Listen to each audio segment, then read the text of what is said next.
Assalamualaikum warahmatullahi wabarakatuh. Kembali kita ketemu lagi kelas 9 di mata pelajaran prakarya. Kita melanjutkan materi yang kemarin, yaitu kerajinan berbasis media campuran. Gimana kabar kalian? Semoga tetap sehat. Jangan lupa pakai masker ketika kalian keluar. Kemudian selalu cuci tangan. Kemudian selalu jaga jarak atau social distancing. Makan makanan yang bergizi, olahraga secara teratur. Semoga kalian tidak bosan alias tidak sama bosannya dengan saya dan mungkin materi-materi Bapak Ibu yang lainnya, karena kita tetap pembelajaran daring.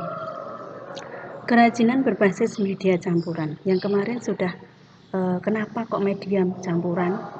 Karena salah satu alasannya yaitu bahan baku menipis, ya, stoknya terbatas, jadi harus dicampur dengan bahan yang lainnya.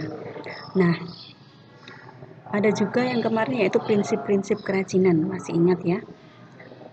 Sekarang materi akan saya lanjutkan, yaitu tentang ada beberapa cara atau petunjuk untuk melakukan perancangan produk supaya produk itu unik dan artistik dengan berbasis media campuran. Nah, cara tersebut ada dua, yaitu stilasi dan deformasi. Stilasi itu adalah menyederhanakan bentuk dengan mengurangi atau menambah bentuk produk kerajinan berbasis campuran. Ini stilasi. Sedangkan deformasi adalah merubah bentuk produk kerajinan berbasis media campuran. Deformasi merubah, stilasi menyederhanakan bentuk. Di mana menyederhanakan bentuk ini bisa mengurangi aksen itu adalah pernak-pernik atau mungkin mengurangi bentuknya atau menyederhanakannya, atau menambahkan bentuk produk atau menambahkan aksesoris juga bisa supaya lebih artistik. Kalau deformasi itu merubah bentuk produk, ya. Produk yang sebelumnya bulat, dirubah menjadi bentuk lonjong atau kotak dan lain sebagainya. Kita bahas selanjutnya tentang stilasi dan deformasi. Contoh stilasi ini dicontohkan seperti ini adalah properti penari Bali, ya. Topi bukan topi tapi mahkota penari Bali yang dulunya seperti ini, kemudian setelah distilasi dicampur dengan logam. Di sini ada logam kemudian bunga, ini logam kemudian distilasi dicampur dengan kayu, kemudian ada penyangganya kayu juga. Nah, dimana ketika seperti ini itu adalah menjadi mahkota saja. Kalau setelah distilasi seperti ini dicampur dengan kayu, kemudian ini aksennya jadi logam, bisa digunakan untuk penghias ruangan, mempercantik ruangan, ditaruh di pojokan suatu ruangan. Nah, bisa untuk memperindah ruangan.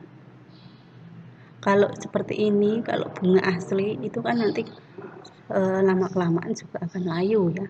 Kemudian digunakan ditambahkan jadi bunga yang berupa logam,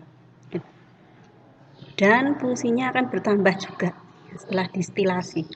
Kemudian yang kedua ini adalah kepompong yang dulunya, yang sebelum distilasi ini bentuknya seperti ini, murni seperti ini. Paling dijadikan hiasan kalau seperti ini cuman dipajang, dijejer seperti itu, ya. Kemudian dikasih pewarna biar agak mengkilap lagi. Kemudian setelah distilasi ditambahkan logam. Nah, ini akan lebih cantik dan lebih artistik.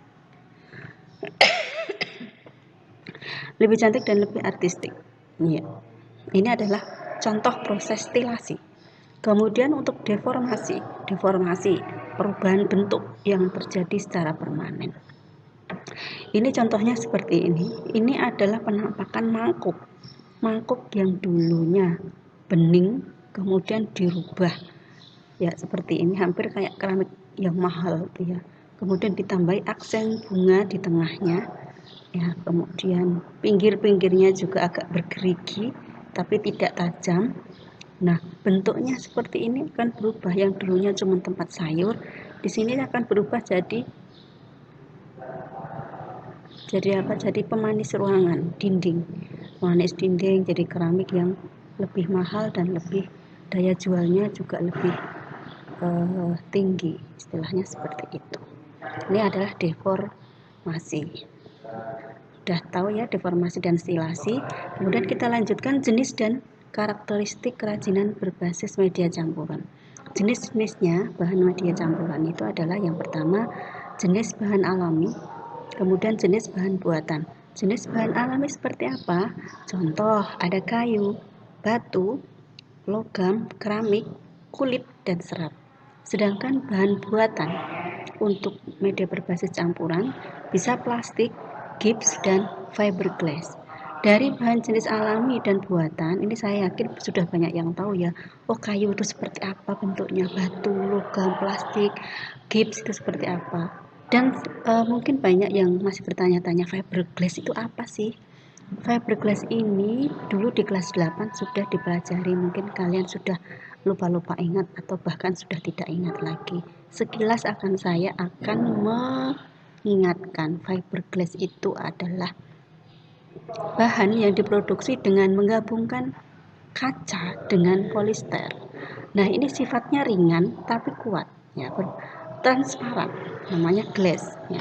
Contohnya digunakan untuk atap rumah, bisa juga digunakan untuk atap rumah. Ya, penampakannya seperti ini. Kemudian kalau berbentuk gulungan, ini fiberglass bentuk gulungan juga seperti ini. Nah, dari sini sudah masih ingat ya? Nah, masih ingat tentang fiberglass ya? Oke, sekian dari saya, materi dari saya sedikit saja sehingga kalian tidak begitu pusing. Sekian dari saya. Semoga kalian tetap sehat selalu, jaga kesehatan. Kita bertemu lagi minggu depan dengan karakteristik media campuran, berbasis campuran. Yang tadi sudah jenis-jenisnya, kalian sudah tahu. Sekarang minggu depan yaitu karakteristiknya. See you next time. Wassalamualaikum warahmatullahi wabarakatuh.